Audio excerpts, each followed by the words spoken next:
उच्चाटन क्रिया एक तांत्रिक क्रिया है। यह किसी व्यक्ति को किसी दूसरे व्यक्ति या फिर किसी चीज से चित्त विचलित करने के लिए की जाती है। तो उच्चाटन क्रिया करते हैं जब, तो उसकी प्रक्रिया कितनी लंबी होती है? उच्चाटन क्रिया की प्रक्रिया रहती है कम से कम 3 से 7 दिन की। उच्चाटन क्रिया से अपन किसी का स्वास्थ्य बिगाड़ भी सकते हैं, किसी का स्वास्थ्य सही भी कर सकते हैं। उच्चाटन क्रिया में क्या होता है कि इसमें जैसे अपन सही उद्देश्य से अगर हम उच्चाटन क्रिया करते हैं, जैसे अपन का कोई उद्देश्य है कि अपन उच्चाटन क्रिया हम कर रहे हैं, उसमें उच्चाटन क्रिया अगर अपना सही उद्देश्य से उच्चाटन क्रिया हो रही है तो यह अपने ऊपर लाभदायक है। तो क्या उच्चाटन क्रिया के जरिए हम अपने किस्मत का रुख भी मोड़ सकते हैं?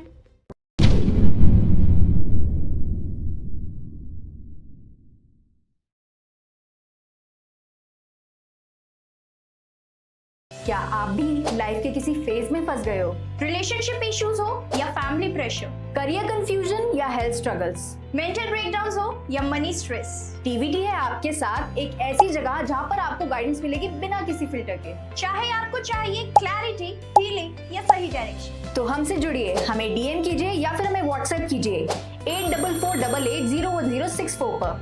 आप रेडी हो तो जुड़िए टीवीटी के साथ, जहां आपको मिलेगा हर सवाल का सच्चा जवाब। TVT, real talks, real health, real you. Hello and welcome once again at TVT. आपको हमारी पिछली वीडियोस बहुत पसंद आई, तो आज की इस नई खास पेशकश के साथ हमारे साथ मौजूद हैं अघोरी अखिल जी, जो हमें बताएंगे उच्चाटन क्रिया के बारे में। नमस्कार अघोरी जी, आपका बहुत बहुत स्वागत है टीवीटी प्लेटफॉर्म पर। जय श्री महाकाल मैडम, आपका बहुत बहुत धन्यवाद हमको यहाँ पे बुलाने के लिए, टीवीटी चैनल में बुलाने के लिए। मैं आज आपको उच्चाटन क्रिया के बारे में बात करूँगा, जिसमें उच्चाटन क्रिया कैसे होती है और क्या होती है। तो तांत्रिक जी, सबसे पहले तो आप हमें ये बताइए कि उच्चाटन क्रिया होती क्या है? उच्चाटन क्रिया एक तांत्रिक क्रिया है। यह किसी व्यक्ति को किसी दूसरे व्यक्ति या फिर किसी चीज से चित्त विचलित करने के लिए की जाती है। ठीक है।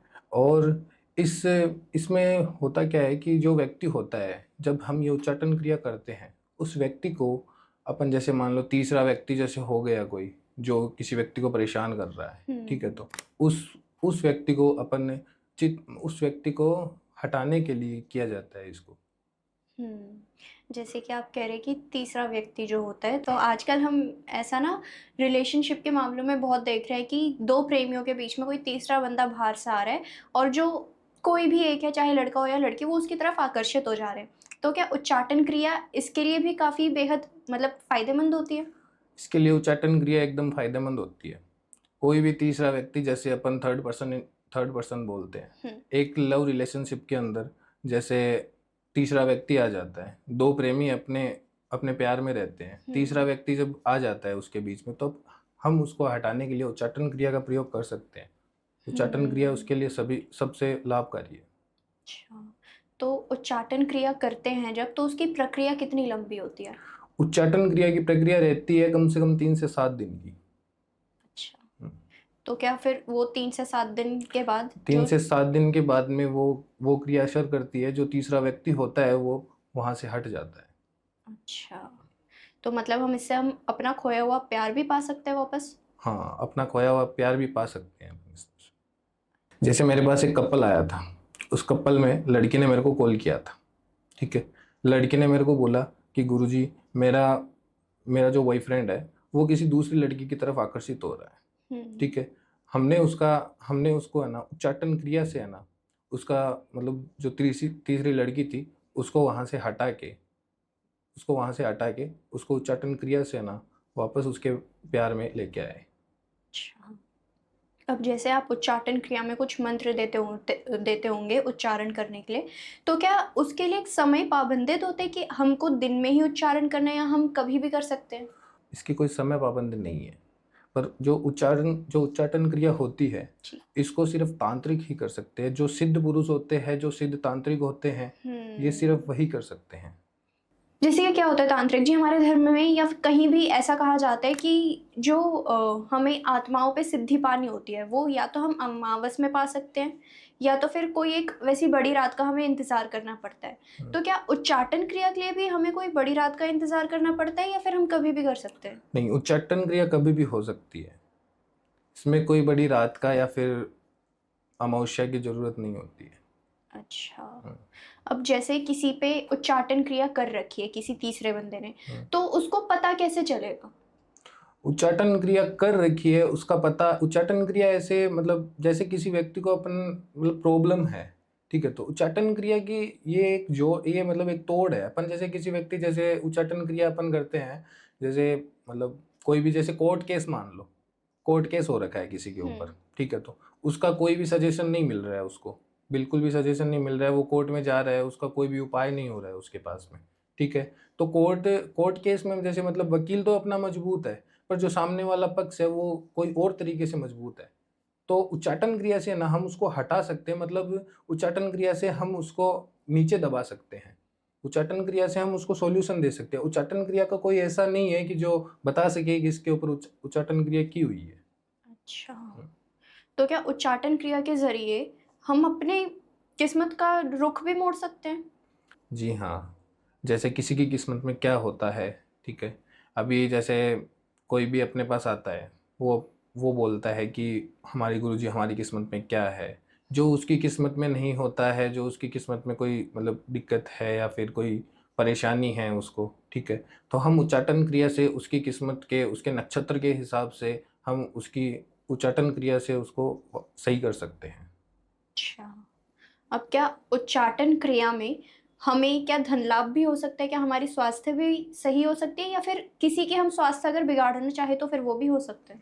जी हाँ, उच्चाटन क्रिया से अपन किसी का स्वास्थ्य बिगाड़ भी सकते हैं, किसी का स्वास्थ्य सही भी कर सकते हैं। उच्चाटन क्रिया में क्या होता है कि इसमें जैसे अपन सही उद्देश्य से अगर हम उच्चाटन क्रिया करते हैं, जैसे अपन का कोई उद्देश्य है कि अपन उच्चाटन क्रिया हम कर रहे हैं, उसमें उच्चाटन क्रिया अगर अपना सही उद्देश्य से उच्चाटन क्रिया हो रही है, तो ये है अपना अपने ऊपर लाभदायक है, ये अपने पे कोई भी हानि नहीं पहुँचाता है। जब उच्चाटन क्रिया जब अपन किसी से मतलब गलत उद्देश्य से अपन अगर करते हैं, तो वह अपने ऊपर ही वापस आके लगती है, वह उस व्यक्ति को मतलब शरीर से भी कर सकती है वो परेशान, बाकी उसको हर तरह से घाटा हो सकता अच्छा, यानी कि अगर हम किसी पे उच्चाटन क्रिया करवा रहे हैं तो फिर उसका जो हामी है वो हमें भी भुगतनी पड़ है, सकती है। हमें भी भुगतनी पड़ सकती है। अच्छा, तो क्या ये चीज़ हमारे साथ ज़िंदगी भर रहेगी या फिर कुछ दिनों के लिए सीमित रहेगी? इसका प्रभाव जीवन भर ही रहेगा। अच्छा, हुँ, यानी कि ये कभी साथ नहीं कभी छोड़ेगी फिर साथ नहीं हमारा? छोड़ेगा क्योंकि अपन ने गलत उद्देश्य से उसके साथ किया है, फिर हुँ। उसके लिए कोई और उपाय नहीं है उच्चाटन क्रिया के। क्या उच्चाटन क्रिया के ज़रिए मतलब जो करवा रहा है बंदा उच्चाटन क्रिया, क्या वो इसके बाद पागल भी हो सकता है? जी हाँ, हो सकता है ये, क्योंकि जैसे अब उच्चाटन क्रिया जब कोई व्यक्ति गलत काम के लिए करवाता है, हुँ। तो वो उसके ऊपर हावी होके अगर वो मानसिक रूप से अगर वो पागल हो जाता है, तो वो उसके हमेशा के लिए जैसे मतलब है कि अगर वो गलत करवा रहा है, तो वो किसी दूसरे के लिए गलत करवा रहा है, तो वो उसके ऊपर वापस असर करेगी करेगी, हुँ। ठीक है? तो जब वो पागल हो जाता है, तो उसका उपाय वही होता है कि जो उच्चाटन क्रिया उसने की है, वो उसकी गलती है।